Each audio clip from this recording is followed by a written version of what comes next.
Fingers crossed, nothing weird has shifted by the time you watch this, because I'm walking you through the best ways to turn long footage into shareable caption shorts. Honestly, there are a few camps you'll fall into, depending on what tools you currently use and whether you're looking to spend any money. If you're hanging out in the DaVinci Resolve world, you're probably one of two types. You're either on the free tier or you're on the full studio version. Both can get the job done, but I'll be honest, the experience between them is night and day. Because Studio bundles smart time-saving features.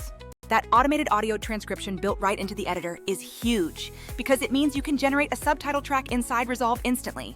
If you're stuck on the free tier though, that built-in convenience is missing, so you absolutely have to get creative with your process. So for everyone still rocking Resolve free, here are the 3 main routes you can confidently take right now. Option 1 is the old-fashioned manual way, which means you manually type and time every single word yourself.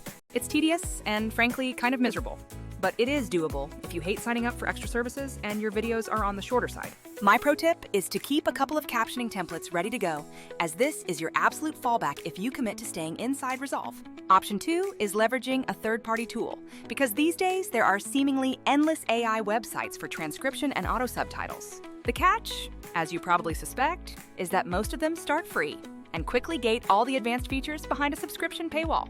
I've recommended tools that later restricted their subtitling capabilities. That definitely happens in this rapidly changing landscape. Adobe Express actually surprised me in a positive way, because it still offers a pretty solid online captioning workflow for free with an account. It's not perfect, but it's a clean, simple option for people who truly don't want to mess around with complex plugins or downloads. Option 3 is the only real stay inside Resolve solution that is currently workable, and that involves community-made plugins.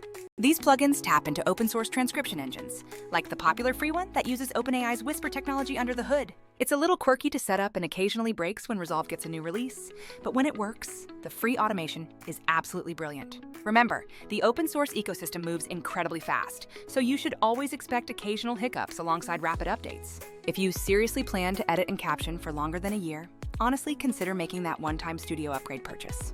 You get lifetime feature updates, and the sheer amount of saved automation time easily justifies the cost for most full-time creators. Okay, now for the people who already have Studio, your life is dramatically easier than the free users. That is for sure.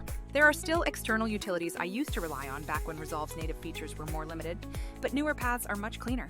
I used to convert subtitle tracks into complex text plus templates for styling and animation, or use tools to convert SRTs into animated text layers. That entire method still works perfectly fine, but there is an even faster path available to us now.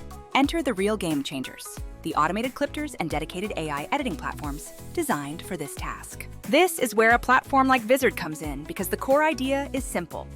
Stop manually scrubbing hours of footage to find those shareable moments. Vizard's AI actively scans your long recordings, identifies the highest engagement highlights, and creates ready-to-post short clips automatically. It builds clips that are already perfectly deliverable across all the major platforms, complete with captions and formatting ready to go.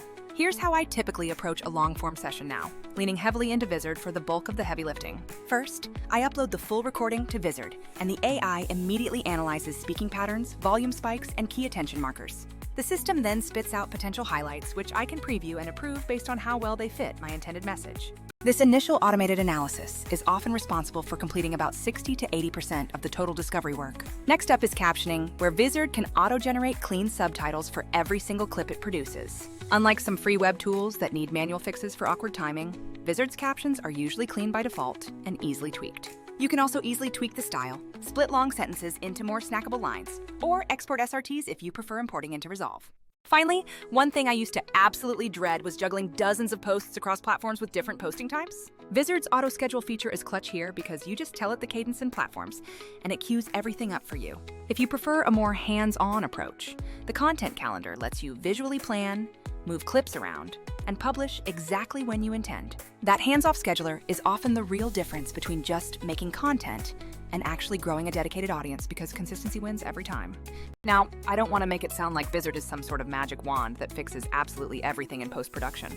If you require highly stylized text animations or a very custom on-brand lower third, I will still build that specific polish in Resolve or After Effects sometimes. But for the majority of creators who prioritize volume and speed over frame-perfect artistry, Vizard gets 80 to 90% of the job done for you. Let me compare the options bluntly. Resolve Free is the cheapest and gives you the most control, but it demands the absolute most time commitment.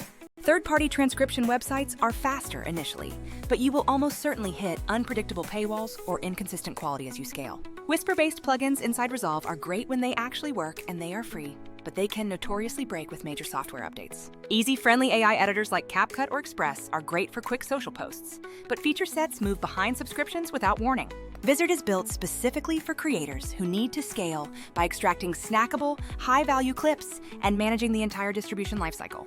Now, to get super practical, here is my actual workflow for creating an entire week's worth of content when I sit down. While the AI is analyzing the footage, which takes a few minutes, I'll step away to grab coffee or quickly outline any necessary CTAs. Vizard typically delivers 10 to 20 solid short clips from an hour-long interview, and I'll skim those to keep the very best 6 or 8. In the quick edits phase, I trim a second or two off the ends, refine any text, and painlessly pick the exact aspect ratio for each platform. Then, I set the posting cadence, and Vizard handles the heavy lifting of auto-scheduling the approved clips across all chosen networks. A huge win over Resolve is speaker separation because Vizard handles multiple people talking much more smoothly in the clips it generates. If you want different colors or positions for different speakers, tweaking those styles before scheduling is easy inside the editor. Look, the goal here isn't to completely replace your creative craft, especially if you are a motion designer needing cinematic perfection. But if your main goal is building an audience with a steady stream of high-quality short clips, this acceleration is unmatched by any single free tool. It truly comes down to a trade-off. Do you value absolute speed and scale, or do you prioritize complete, granular creative control over everything? If you want me to sketch a custom workflow blending Vizard with your current setup, just tell me what tool you use now. I appreciate you watching this breakdown, and I'll catch you in the next video. Peace out.